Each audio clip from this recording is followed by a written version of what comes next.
ఎవరి పేరు చెప్తే సీమ ప్రజల ఒళ్ళు ఆనందంతో పులకరిస్తుందో, ఎవరి పేరు చెప్తే కరువు సీమలో మేఘాలు గర్జించి వర్షిస్తాయో,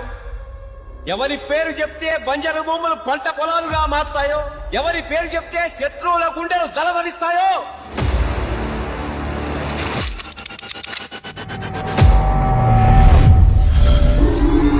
कबड्डी का जगत का टिमटिमाता सितारा पवन सेनावत, ये शोर सुन रहे हैं आप, ये शोर है उनकी लॉयल आर्मी का।